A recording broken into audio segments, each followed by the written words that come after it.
In a world where first impressions often deceive and judgment comes swift and merciless, sometimes the most extraordinary stories hide behind the most ordinary faces. What happens when society's assumptions crash against the unshakable truth of genuine heroism? When mockery turns to stunned silence and laughter dies in throats suddenly dry with shame? This is the story of Dr. Cocaine. Elena Martinez, a woman whose weathered hands carried more than documents that fateful Tuesday morning. They carried the weight of lives saved, battles fought, and a legacy that would leave an entire courtroom speechless. Sometimes the most powerful revelations come not from grand speeches or dramatic gestures, but from a simple piece of metal worn quietly on a wrist, carrying within it the power to transform ridicule into reverence in a single, breathtaking moment. Dr. Elena Martinez stepped off the Greyhound bus at the downtown terminal. Her weathered leather briefcase clutched tightly in her right hand while her left adjusted the simple silver bracelet that had become as much a part of her as breathing. At 68 years old, she moved with the careful precision of someone who had learned to navigate the world without drawing unnecessary attention to herself. Her grey hair was pulled back in a practical bun, and her clothes, a modest navy dress and comfortable walking shoes, spoke of someone who valued function over fashion. The morning sun cast long shadows across the concrete as Elena made her way toward the federal courthouse, her destination for what would prove to be the most significant day in recent memory. She had traveled nearly 1,400 miles from her small apartment in San Antonio, Texas, to testify in a landmark civil rights case. The documents in her briefcase contained testimony that could change the outcome of a trial that had captured national attention, but no one who passed her on the street that morning would have guessed the importance of her mission. Elena had always been invisible in crowds. It was a skill she had cultivated during her younger years working in field hospitals where drawing attention could mean the difference between life and death. Now, decades later, that same ability to blend into the background served her well, as she navigated through a world that often dismissed older women without a second glance. She preferred it that way.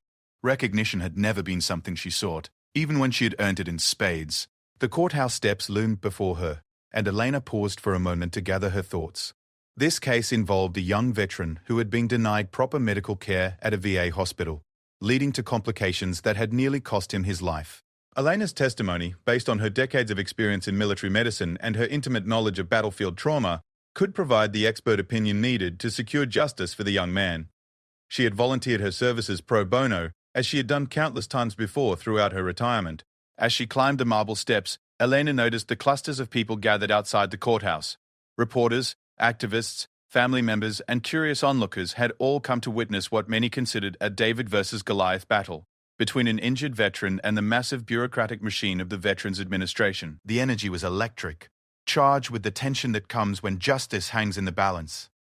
Elena approached the security checkpoint with the same calm demeanor she had maintained throughout her journey. The young security guard barely glanced at her as she placed her briefcase on the conveyor belt and walked through the metal detector. It was then that she noticed the slight commotion building near the elevators. A group of well-dressed individuals, lawyers from their appearance, were engaged in animated conversation with what appeared to be VA officials and government representatives. "Where is this supposed expert witness?" one of the government lawyers was saying, his voice carrying just enough to be heard by anyone nearby. "We've been told about some military medical expert, but I don't see anyone who fits that description." Are we dealing with another aging veterans trying to relive their glory days? Elena retrieved her briefcase and began walking toward the elevators, her soft-soled shoes making no sound on the polished marble floor. She had heard similar comments before, usually from younger colleagues who assumed that age automatically disqualified someone from relevance. It never bothered her anymore. She had learned long ago that the most effective response to such attitudes was simply to do her job with quiet competence. The elevator arrived, and Elena stepped inside along with several other people, including some of the lawyers she had overheard earlier. As the doors closed and they began their ascent to the 7th floor where the trial was taking place, she found herself studying the faces around her. There was an intensity in their expressions that spoke of high stakes and significant consequences. This case clearly meant a great deal to everyone involved. When the elevator doors opened, Elena followed the signs toward courtroom 7B. The hallway was bustling with activity as people prepared for what promised to be a crucial day in the trial. She noticed a young man in a wheelchair near the courtroom doors, flanked by what appeared to be his family members. This had to be Marcus Thompson, the plaintiff whose case had brought them all here today. Even from a distance, Elena could see the telltale signs of someone who had endured significant trauma. The careful way he held himself, the alert eyes that seemed to catalog everything around him, the slightly protective posture of his family members. As Elena approached the group, she was struck by how young Marcus looked. According to the case files she had studied, he was only 24 years old, barely older than many of the soldiers she had treated during her years of service. The injustice of his situation, a young man who had served his country only to be failed by the very system designed to care for him, strengthened her resolve to provide the most thorough and effective testimony possible. "Excuse me," Elena said quietly, approaching Marcus and his family. "I'm Dr. Elena Martinez. I believe I'm here to testify on your behalf today." The reaction was immediate and telling. Marcus looked up at her with surprise and, if she was being honest, a hint of disappointment. His mother, a woman who appeared to be in her 50s, exchanged a quick glance with her husband. Elena had seen that look before, the polite but concerned expression of people who had been expecting someone different, someone who looked more like their idea of an expert witness. "Oh," Marcus said, trying to mask his surprise with politeness. We were told we had a military medical expert testifying today.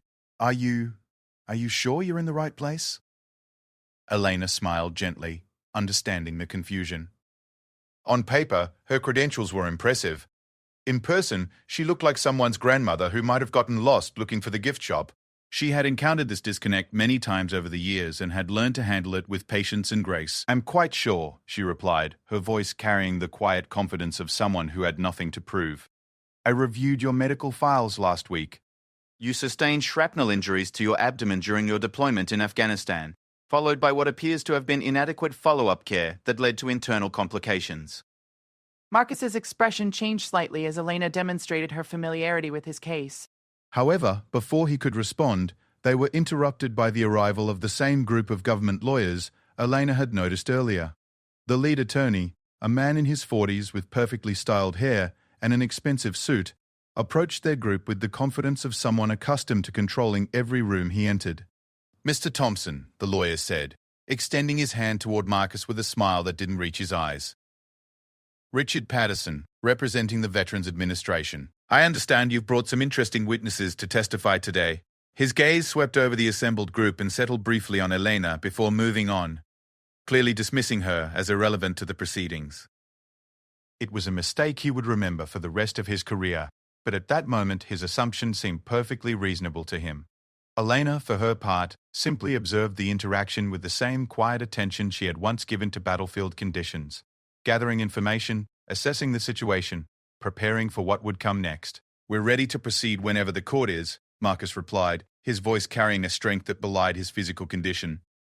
Elena could hear the determination in his words, the refusal to be intimidated by the impressive legal machine arrayed against him. It reminded her of the young soldiers she had treated over the years, men and women who had faced impossible odds with courage that humbled everyone around them. As they prepared to enter the courtroom, Elena noticed the subtle dynamics at play. The government's legal team exuded confidence bordering on arrogance, clearly believing they held all the advantages in this case. Marcus's family maintained a brave front, but she could see the anxiety in their faces. They were ordinary people facing extraordinary circumstances, fighting a system that seemed designed to wear them down through sheer bureaucratic weight. The bailiff announced that court was now in session, and they all filed into the courtroom. Elena took her seat in the gallery, knowing that her moment would come when she was called to testify. For now, she was content to observe, to study the players and understand the battlefield on which she would soon be fighting, not for personal glory or professional recognition, but for the simple principle that those who serve their country deserve better than bureaucratic indifference when they need help the most. As Judge Patricia Williams took her seat and called the court to order, Elena felt the familiar calm that had always settled over her in moments of great importance. She had been in high-pressure situations before, had made decisions that affected lives when seconds mattered, and mistakes could be fatal. This courtroom might be different from an operating tent in a war zone, but the principles remained the same: preparation, competence, and an unwavering commitment to doing what was right, regardless of personal cost. The opening statements began, and Elena listened carefully as both sides presented their cases. The government's position was predictable. They argued that proper procedures had been followed and that Marcus's complications were unfortunate, but not the result of negligence. Marcus's attorney painted a picture of systemic failure and institutional indifference that had nearly cost a young veteran his life. As the morning progressed, Elena mentally reviewed her testimony, ensuring that every detail was precise and every conclusion was supported by her extensive experience. She was ready for whatever came next, though she could never have anticipated just how dramatically this day would unfold or how profoundly it would affect everyone in that courtroom. Sometimes the most important battles are fought not with grand gestures, but with quiet competence, dignified persistence, and the simple power of truth spoken by those who have earned the right to speak it. The morning wore on, and Elena remained patient, professional, and completely prepared to show everyone present that assumptions about people, especially older women, could be not just wrong, but spectacularly, unforgettably wrong. The lunch recess had ended, and the afternoon session was about to begin, when Elena received word that she would be called to testify shortly. As she gathered her briefcase and prepared to move to the witness area, she overheard a conversation that would have stunned less experienced individuals but only strengthened her quiet resolve. "I can't believe they're actually going to put that old lady on the stand," Richard Patterson was saying to his colleague, apparently unaware that Elena was within earshot. "What's she going to do? Talk about her experiences as a nurse 40 years ago. This is a waste of everyone's time." His assistant, a younger woman who looked fresh out of law school, glanced nervously in Elena's direction. "Are you sure we shouldn't be more concerned about her testimony? I mean, they wouldn't bring her here unless she had something significant to contribute." Patterson laughed dismissively. "Trust me, I've been doing this for 15 years. I could spot the difference between a real expert and someone trying to pad their resume with a few war stories. Look at her. She probably hasn't seen the inside of a medical facility in decades. The jury will see right through this attempt to gain sympathy with some grandmotherly figure." Elena continued preparing her materials, her expression unchanged. She had heard similar dismissals throughout her career, particularly in the later years when her age became more apparent than her expertise. What Patterson didn't know, what none of them knew, was that Elena had never stopped practicing medicine. Even in retirement, she volunteered regularly at free clinics, consulted on difficult cases, and maintained her medical knowledge through continuous education. Her age hadn't diminished her competence, it had refined it. The bailiff approached Elena as the court reconvened. "Dr. Martinez, you're next up." As Elena stood and began walking toward the witness stand, she became aware of the subtle shift in the courtroom's energy. Conversations quieted and she could feel eyes following her measured progress. She had been in similar situations countless times, moments when everyone's attention focused on her, when lives hung in the balance and competence mattered more than appearances. Judge Williams looked up as Elena approached the witness stand. "Please state your name for the record." "Dr. Dow Scare." "Elena Martinez," she replied clearly, her voice carrying easily through the courtroom despite its gentle tone. As Elena was sworn in, she noticed Patterson leaning back in his chair, with the relaxed posture of someone who expected this to be a routine cross-examination. His entire demeanor suggested that he viewed her testimony as little more than a minor speed bump on his way to victory. It was a confidence that would prove to be spectacularly misplaced. Marcus's attorney, David Chen, approached the witness stand with the careful respect he showed all witnesses, regardless of their apparent significance. "Martinez, could you please tell the court about your professional background?" Elena adjusted her glasses and began speaking in the same calm, measured tone she had used to brief commanding officers during some of the most intense military operations of the past several decades. "I graduated from Johns Hopkins School of Medicine in 1979. Following my residency in trauma surgery, I served for 30 years as a military physician, retiring with the rank of colonel from the United States Army Medical Corps." The change in the courtroom's atmosphere was immediate and palpable. Patterson's relaxed posture disappeared as he suddenly sat forward, his expression shifting from dismissive confidence to sharp attention. Members of the jury began looking at Elena with new interest, and even Judge Williams raised her eyebrows slightly. "During your military service," Chen continued, "what was the nature of your duties?" "I served in multiple combat zones over 3 decades, Elena replied, her voice steady and professional. "I was deployed to Grenada in 1983, Panama in 1989, the Persian Gulf War in 1991, Somalia in 1993, Bosnia in 1995, Afghanistan from 2001 to 2003, and Iraq from 2003 to 2006. In these deployments, I served as a trauma surgeon, chief medical officer, and battlefield medicine specialist." The silence in the courtroom was now complete. Even the court reporter seemed to pause momentarily, as if processing the magnitude of what she was hearing. Elena continued speaking with the matter-of-fact tone of someone recounting routine professional experience, seemingly unaware of the profound impact her words were having on everyone present. I have personally treated over 3,000 combat casualties during my career, she went on. This included everything from routine medical care to complex trauma surgery performed under combat conditions. I specialized in treating the exact type of injuries that Mr. Butcher Thompson sustained during his service in Afghanistan. Patterson's face had gone pale. What he had dismissed as an elderly woman trying to relive past glories was revealing itself to be one of the most qualified expert witnesses he had ever encountered in a courtroom. His assistant was frantically taking notes, undoubtedly trying to figure out how they had so completely misjudged their opposition. Chen approached the witness stand with documents in hand. Dr. Martinez, have you had an opportunity to review Mr. Thompson's medical records? Yes, I have, Elena replied. I spent considerable time studying not only his initial injury reports but also all subsequent medical treatment he received both in theater and after his return to the United States. And based on your review and your extensive experience treating similar injuries, do you have an opinion about the quality of care Mr. Thompson received? Patterson jumped to his feet. Objection, Your Honor. Foundation. We haven't established that this witness is qualified to render expert opinions about current medical practices. Judge Williams looked at him with an expression that suggested she was wondering if he had been listening to the testimony. Overruled. The witness has clearly established her qualifications. Please continue, Dr. Martinez. Elena turned to face the jury directly, her demeanor shifting subtly from professional recitation to something more personal and compelling. In my professional opinion, Mr. Thompson received substandard care that directly contributed to his ongoing medical complications. The initial treatment of his shrapnel wounds was adequate, but the follow-up care showed a pattern of negligence that I have unfortunately seen too often in recent years. She paused, allowing the weight of her words to settle before continuing. When a soldier is wounded in combat, we have a sacred obligation to provide the best possible care, not just to save their life, but to give them the best possible chance at recovery and return to normal function. In Mr. Thompson's case, that obligation was not met. The impact of her testimony was evident, not just in the jury's rapt attention, but in the complete transformation of the courtroom's dynamics. What had begun as a routine expert witness examination had become something approaching a moment of revelation. Elena's quiet competence and obvious expertise had turned Patterson's dismissive confidence into barely concealed panic as Elena continued her testimony.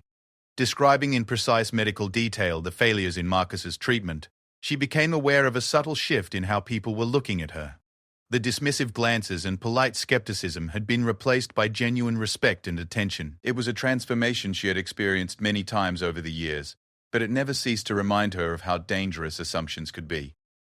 During a brief pause in questioning, Elena's eyes swept the courtroom and settled momentarily on Marcus. The young veteran was listening to her testimony with an expression of hope mixed with validation. For the first time since his injury, someone with unquestionable credentials was confirming what he had known all along, that he had been failed by the system he had served so faithfully. Chen continued his questioning, walking Elena through specific aspects of Marcus's case and asking her to explain, in layman's terms, exactly where his treatment had fallen short of acceptable standards. Elena's responses were clear, authoritative, and devastating to the government's case. Every answer demonstrated not just her extensive knowledge, but her deep understanding of how battlefield medicine should transition to long-term care. Dr. Martinez, Chen said as he prepared to wrap up his direct examination. In your professional opinion, what impact did the inadequate follow-up care have on Mr. Thompson's long-term prognosis? Elena's response was measured but powerful. The delays and inadequacies in his treatment have resulted in permanent complications that could have been prevented with proper care. Mr.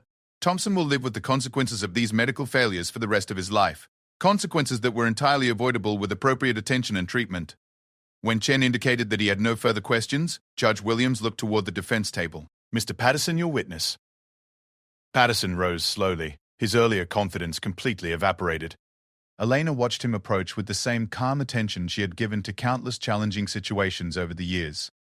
She could see him trying to formulate a strategy for cross-examination that would somehow undermine her credibility. But they both knew he was facing an impossible task. Dr. Martinez, Patterson began, his voice lacking its earlier certainty. You mentioned that you retired from military service. When exactly did that retirement occur?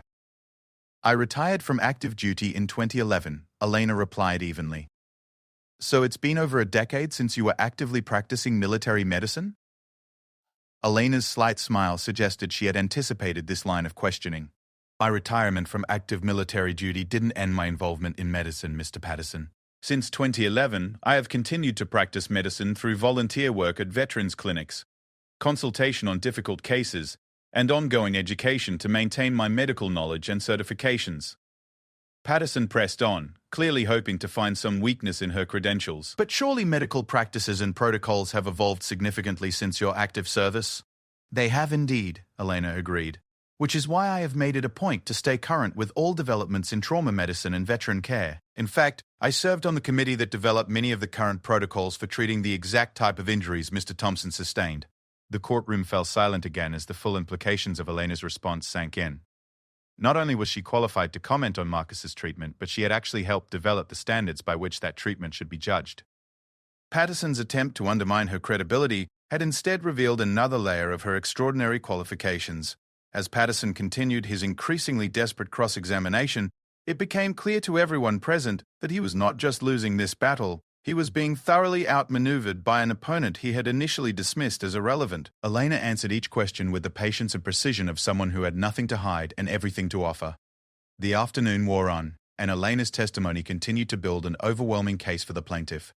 Her combination of extensive experience, current knowledge, and obvious credibility was creating exactly the kind of expert witness testimony that could single-handedly determine the outcome of a trial. What Patterson had expected to be a minor inconvenience was turning into the defining moment of the entire case. As the cross-examination finally wound down, Elena remained as composed and professional as she had been from the beginning. She had done what she came to do, provide honest, expert testimony based on decades of experience and genuine expertise. The fact that her appearance had initially deceived everyone about her qualifications was simply a reminder that wisdom and competence don't always come in the packages we expect. The day was far from over, and Elena knew that her most significant moment was yet to come. But already, she had transformed the entire dynamic of the courtroom and given Marcus Thompson something he had been seeking for years: validation from someone whose authority could not be questioned and whose expertise could not be dismissed. Sometimes justice comes not through dramatic gestures, but through the quiet competence of those who have earned the right to speak truth to power. As Elena's testimony continued into the late afternoon, Patterson grew increasingly aggressive in his cross-examination, clearly frustrated by his inability to undermine her credibility or find any weakness in her expertise. His questions became more pointed, his tone more challenging, as he attempted to salvage what was rapidly becoming a catastrophic day for his case. "Dr. Martinez," Patterson said, his voice taking on an edge of desperation masked as professional skepticism. "You've painted a very dramatic picture of your military service. But isn't it true that military physicians, particularly women of your generation, were typically kept away from frontline combat situations?" Elena's expression remained unchanged, but those who knew her well might have detected the slightest tightening around her eyes. She had faced this particular form of dismissal many times over the years, the assumption that her gender and the era of her service meant she couldn't have experienced the intensity of combat medicine she claimed. I'm afraid that assumption is incorrect, Mr. Paulo. "Patterson," Elena replied calmly.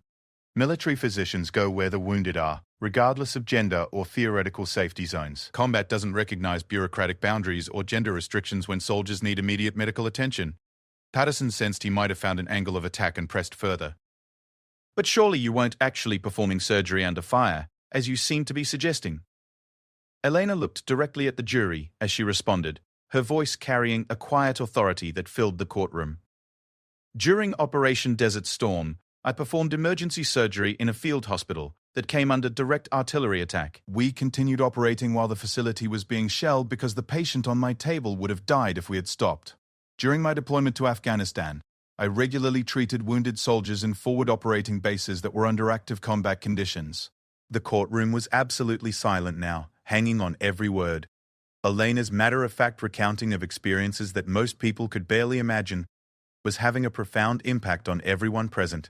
But she continued as if discussing routine professional duties. "In Somalia, I spent 3 days in a combat zone where we had taken casualties and couldn't evacuate, treating wounded soldiers with limited supplies while under intermittent sniper fire. In Iraq, I was part of a medical team that was airlifted into active combat zones to treat casualties who couldn't be moved to safer locations." Patterson's face was growing redder with each response, his strategy backfiring spectacularly as Elena's answers revealed not exaggeration, but a level of combat experience that few people in the courtroom could comprehend. His attempt to diminish her credibility was instead highlighting the extraordinary nature of her service. "Dr. Martinez," Patterson said, his voice now carrying a note of barely controlled frustration. "You're asking this court to believe that you, a woman in her 60s, have more combat medical experience than the doctors currently treating our veterans?" Elena's response was swift and decisive. "I'm not asking anyone to believe anything, Mr. Patterson. I'm simply testifying to my professional experience and qualifications. The medical records speak for themselves, as does my service record, which I assume your office reviewed before deciding to cross-examine me." The implication was clear and devastating. Patterson had launched into this cross-examination without properly researching his opponent, a fundamental error that was now being exposed in front of the entire court. Judge Williams was watching the exchange with obvious interest, while the jury seemed increasingly impressed by Elena's composure under aggressive questioning.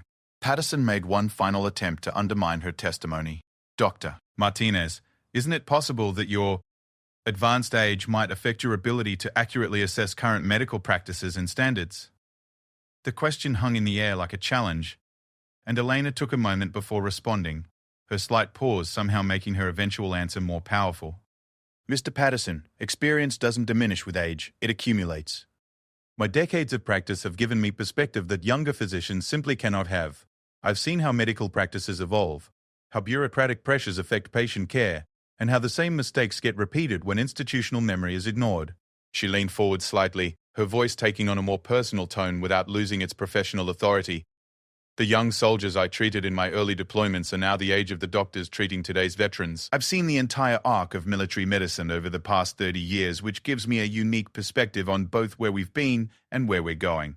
The impact of her response was immediate and decisive. Patterson had not just failed to undermine Elena's credibility, he had provided her with an opportunity to articulate why her experience made her more qualified, not less, to render expert opinions about veteran medical care. As Patterson returned to his seat, clearly defeated, Judge Williams looked at Elena with obvious respect. "Dr. Martinez, thank you for your testimony. Unless counsel has redirect questions, you're free to step down." David Chen rose briefly. Just one question, Your Honor. "Dr. Martinez, based on everything you've told us today about your background and your review of Mr. Ball, Thompson's case, what would you want the jury to understand about the importance of proper veteran medical care?"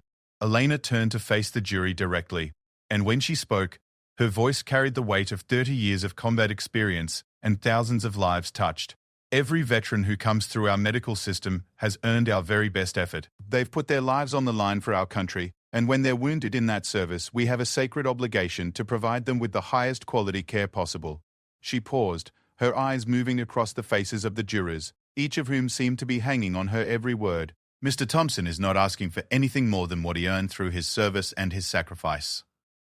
He's simply asking for the medical care that could have prevented his ongoing complications. That's not too much to ask of the system he serves so faithfully." As Elena prepared to leave the witness stand, something unexpected happened. She reached up to adjust her sleeve, and as she did so, the simple silver bracelet on her wrist caught the afternoon light streaming through the courtroom windows. The movement was natural and unconscious, but it drew the attention of several people in the courtroom, including Patterson, who was still smarting from his failed cross-examination. Patterson, perhaps thinking he had spotted some piece of jewelry that might suggest Elena was more interested in appearance than substance, made what would prove to be the most catastrophic decision of his legal career. As Elena was stepping down from the witness stand, he called out in a voice loud enough to be heard throughout the courtroom. "Interesting bracelet, Dr. Martinez. I suppose even expert witnesses like to accessorize." The comment was intended as a dismissive parting shot, a way for Patterson to salvage some dignity from his thorough defeat during cross-examination. Instead, it opened the door to a revelation that would transform not just this trial, but the entire atmosphere in the courtroom. Elena stopped in her tracks, her hand moving instinctively to the bracelet Patterson had noticed. For the first time since taking the stand, her composed, professional demeanor showed a crack of genuine emotion. She turned back toward Patterson, her expression shifting from mild surprise to something approaching amazement at his ignorance. "This bracelet?" Elena said quietly, her voice carrying easily through the suddenly silent courtroom. "Is not an accessory, Mr. Patterson." Judge Williams, sensing that something significant was happening, leaned forward in her chair.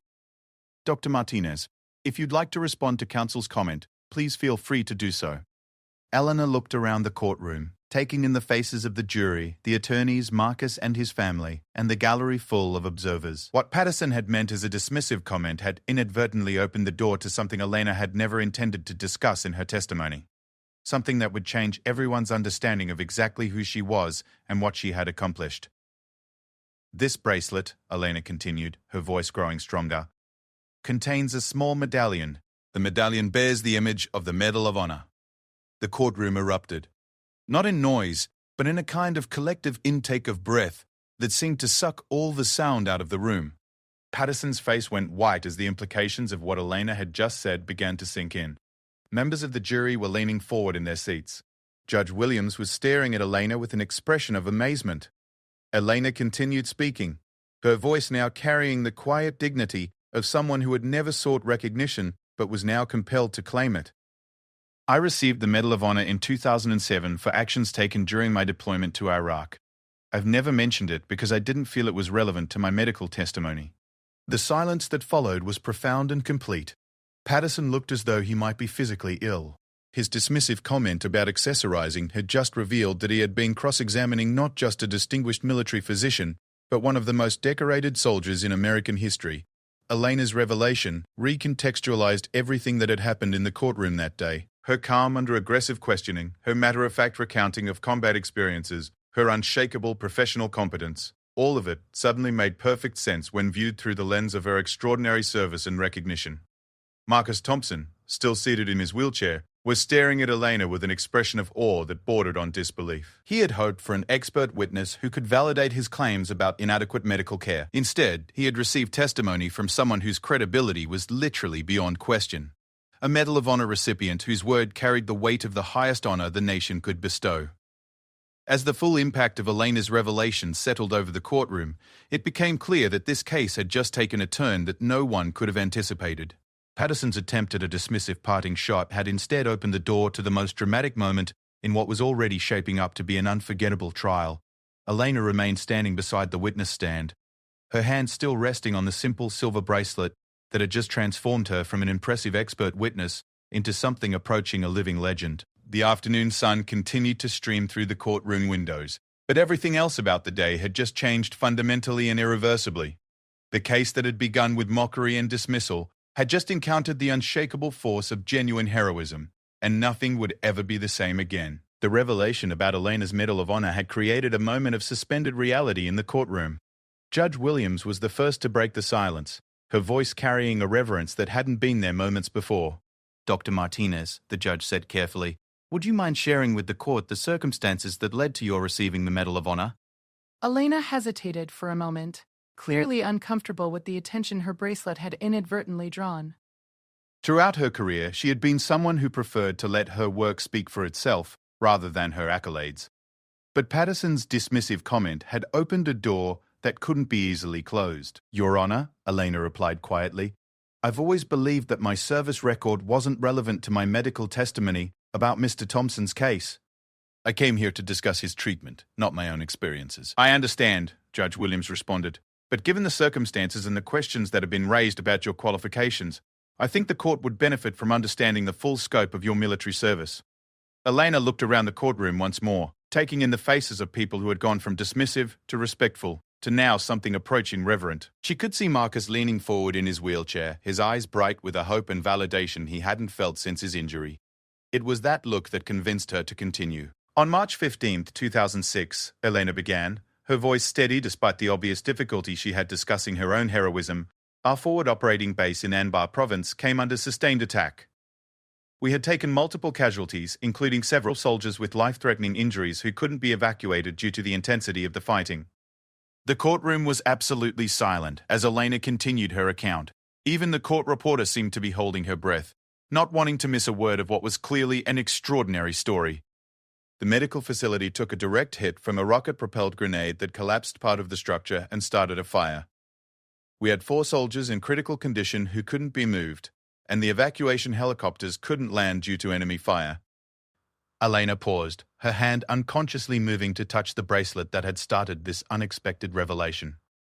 I made the decision to remain in the damaged facility with the wounded soldiers, while the rest of the medical staff evacuated to a secure location. For the next 6 hours, while the base was under continuous attack, I performed surgery and provided life support to those 4 soldiers using whatever equipment had survived the blast. Patterson, who had been growing paler by the minute, was now slumped in his chair as if physically crushed by the weight of his earlier dismissiveness. His attempt to belittle Elena's accessorizing had revealed not just her Medal of Honor, but the extraordinary circumstances that had earned it. The citation, Elena continued, states that my actions under fire saved the lives of 4 soldiers who would have otherwise died from their wounds. But honestly, I was just doing what any military physician would do, taking care of soldiers who needed medical attention. David Chen, Marcus's attorney, was listening with obvious amazement. He had known Elena was qualified, but he had never anticipated that his expert witness was one of the most decorated soldiers in American history. The impact on his case was incalculable. No jury would question the credibility or authority of a Medal of Honor recipient.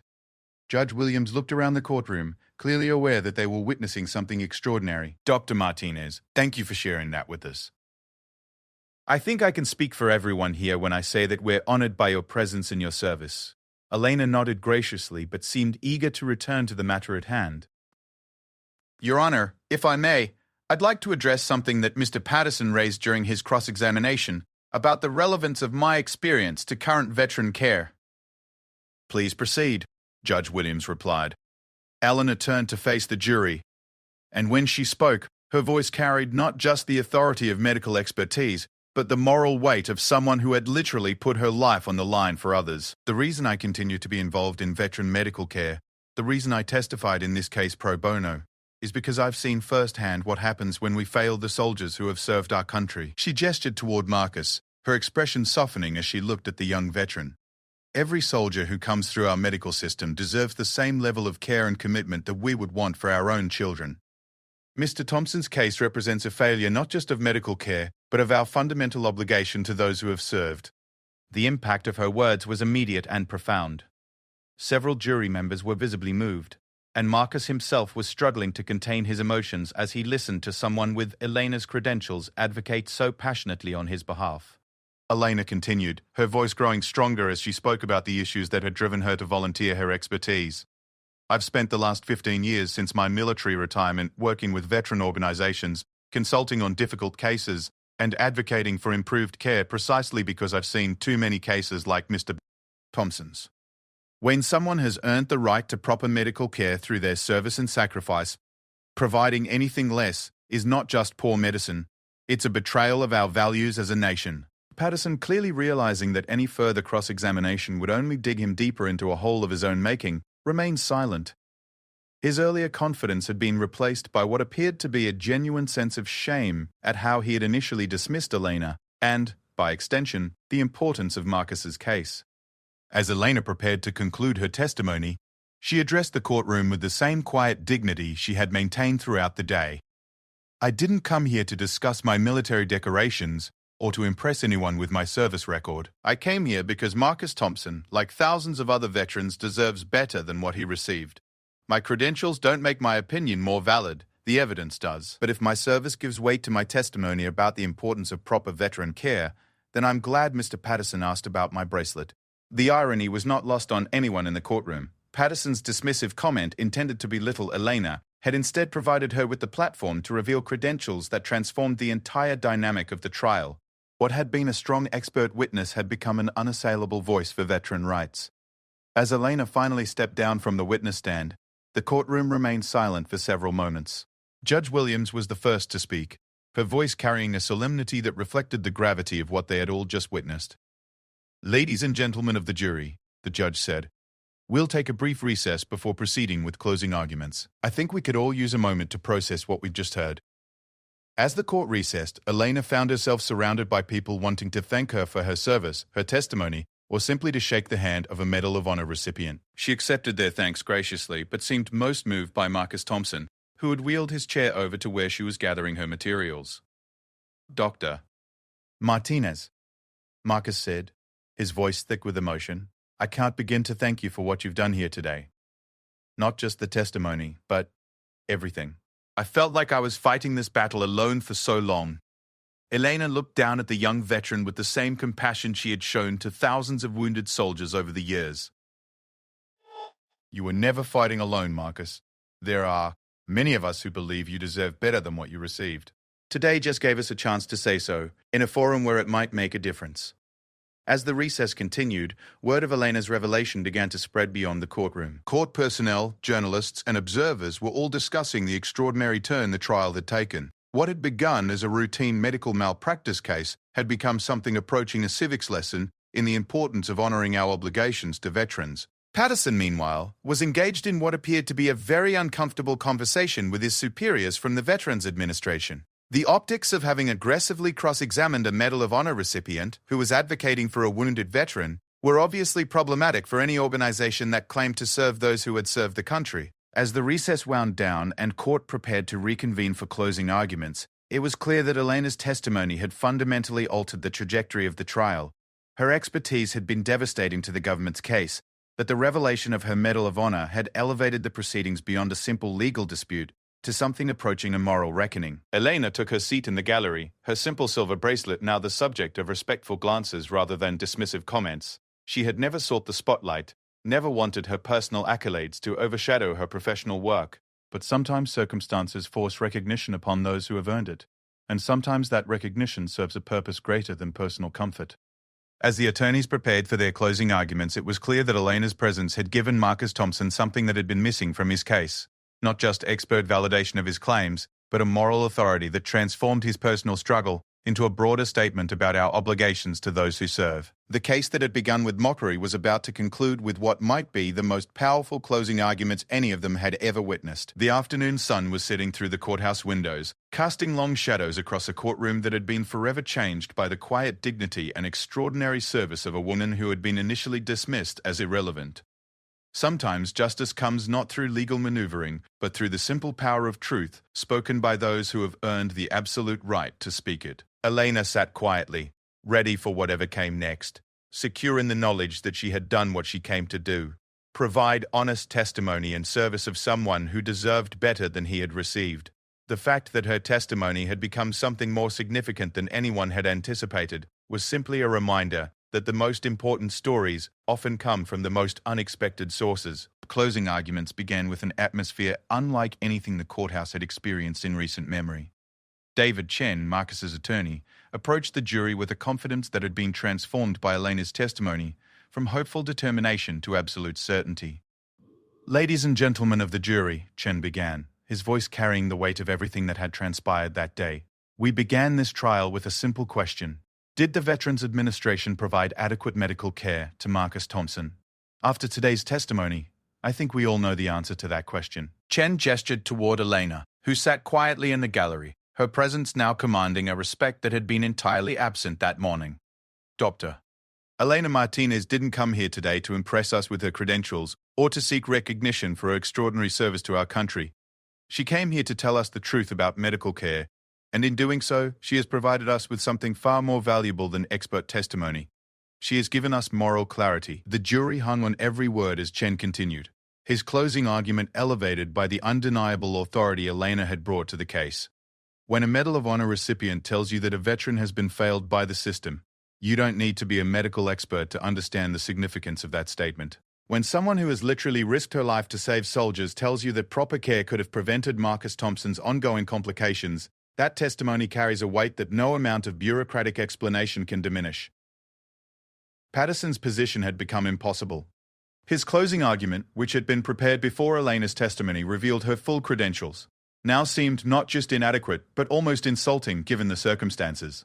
When he rose to address the jury, his earlier confidence had been replaced by what appeared to be genuine contrition. "Your Honor, members of the jury," Patterson began, his voice lacking any of the authority it had carried that morning, "the Veterans Administration acknowledges that Dr. Martinez is an exceptional individual whose service to our country deserves our deepest respect and gratitude."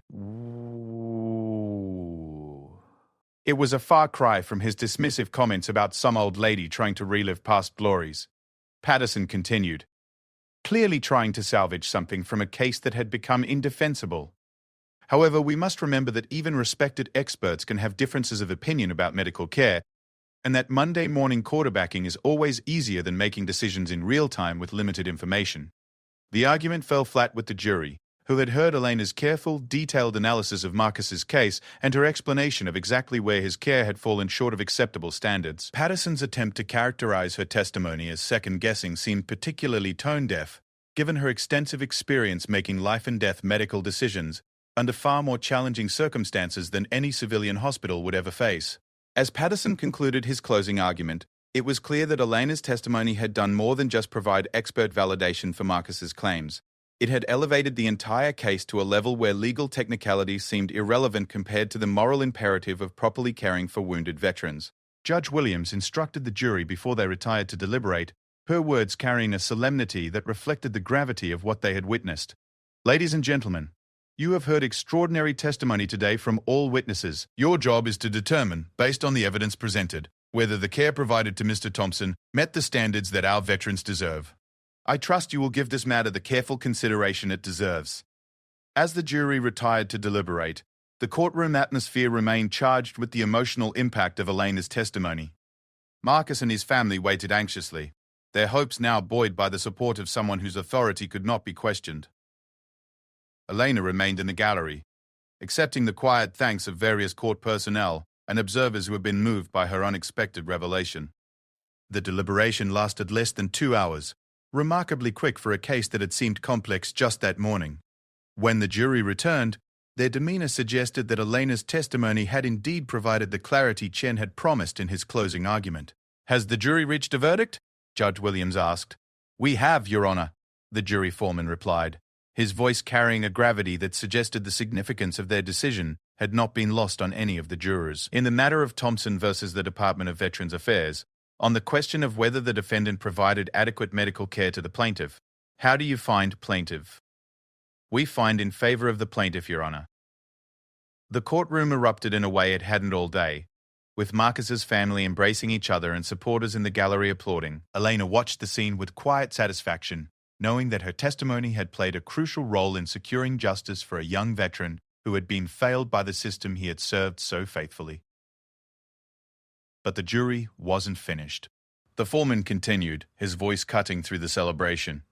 "Your Honor, the jury would also like to note that Dr. Pre-Gasto-Vizarf Martinez's testimony was instrumental in our decision. Her expertise and her obvious dedication to veteran care provided us with the guidance we needed to reach our verdict." Judge Williams nodded solemnly. The court recognizes the jury's comments and thanks all witnesses for their service to this proceeding. As the formal proceedings concluded and people began filing out of the courtroom, Elena found herself once again surrounded by well-wishers and people wanting to express their gratitude. But it was Marcus Thompson who provided the moment that would stay with her long after the legal victory had been recorded in the court records. Marcus wheeled his chair over to where Elena was gathering her materials, his face showing a combination of joy at the verdict and profound gratitude for her role in achieving it. "Dr. Martinez," he said, his voice thick with emotion, "I don't know how to thank you for what you've done today." Elena looked down at the young veteran with the same compassion she had shown throughout her testimony. "Marcus, you don't need to thank me. You deserved better than what you received, and I'm just glad I could help you prove that to a jury." "It's more than that," Marcus replied. "When I was injured, when I was going through all those complications and fighting with the VA, I felt like nobody believed me. I felt like maybe I was wrong, maybe I was asking for too much. Today, you didn't just validate my case, you gave me back my dignity." Elena's eyes glistened slightly as she listened to Marcus's words. "You never lost your dignity, Marcus. The system failed you, but that doesn't reflect on you or your service. Today just made sure that everyone understood that." As Elena prepared to leave the courthouse, she reflected on how dramatically the day had unfolded. She had arrived that morning as an expert witness prepared to provide technical testimony about medical care. She was leaving as someone who had inadvertently become a symbol of the importance of honoring our obligations to veterans. The irony of Patterson's dismissive comment about her bracelet hadn't been lost on Elena. His attempt to belittle what he saw as vanity had instead revealed the very credentials that made her testimony unassailable. It was a reminder that assumptions about people, particularly older women, could be not just wrong, but spectacularly wrong. As Elena walked down the courthouse steps into the evening air, she thought about the day's events and their broader significance. Marcus Thompson had received justice, but, more importantly, his case had highlighted the ongoing challenges faced by veterans seeking proper medical care. Her unexpected revelation had given those challenges a voice that could not be ignored or dismissed. The next morning, news of the trial and Elena's testimony had spread far beyond the courthouse. Major news outlets picked up the story of the Medal of Honor recipient who had been initially dismissed by government lawyers, only to deliver testimony that had secured justice for a wounded veteran. The human interest angle, an elderly woman whose quiet dignity had overcome prejudice and arrogance, resonated with readers across the country. But Elena, true to her character, avoided most of the media attention, preferring to return to her quiet work with veteran organizations and free clinics. She had never sought recognition for her service, and she didn't seek it now. The satisfaction of helping Marcus Thompson secure the justice he deserved was reward enough. Patterson, meanwhile, found his career trajectory significantly altered by the day's events. His dismissive treatment of Elena became a cautionary tale within the legal community about the dangers of making assumptions about witnesses based on appearance. The Veterans Administration, facing significant public relations fallout from the trial, implemented new policies aimed at improving veteran care and ensuring that cases like Marcus Thompson's would be handled with greater sensitivity and competence. Several weeks after the trial, Elena received a letter from Marcus Thompson. In it, he described how the jury's verdict had not only provided him with financial compensation for his medical complications, but had opened doors to better care and treatment options. More importantly, he wrote, Elena's testimony had given him something he had lost during his struggles with the VA: faith that the system could work when people of integrity stood up for what was right.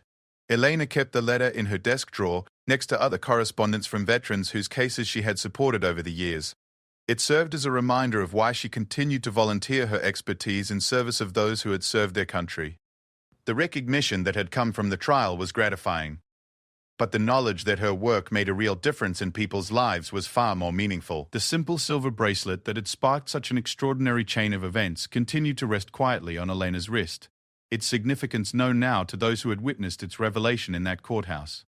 It remained what it had always been to Elena, not a symbol of personal achievement, but a reminder of the responsibilities that come with service and the obligations we have to those who have sacrificed for others. The trial of Thompson versus the Department of Veterans Affairs became a landmark case, cited in subsequent litigation involving veteran medical care. But for those who were present that day, it would be remembered not primarily as a legal victory, but as a lesson in the power of quiet dignity, the danger of assumptions, and the extraordinary revelations that can emerge when truth confronts prejudice in the pursuit of justice. Elena Martinez returned to her quiet life of service, her moment in the spotlight having served its purpose. She had secured justice for Marcus Thompson, educated a courtroom full of people about the realities of veteran care, and provided a powerful reminder that heroism often comes in the most unexpected packages. Sometimes the most important battles are won not through grand gestures, but through the simple act of showing up, telling the truth, and refusing to be diminished by those who mistake appearance for ability. The woman with the documents who had been mocked that morning had indeed left them speechless, not through dramatic confrontation, but through the quiet revelation of a life dedicated to service and the unshakable power of genuine expertise deployed in service of justice. In the end, that was far more powerful than any closing argument or legal strategy could ever be.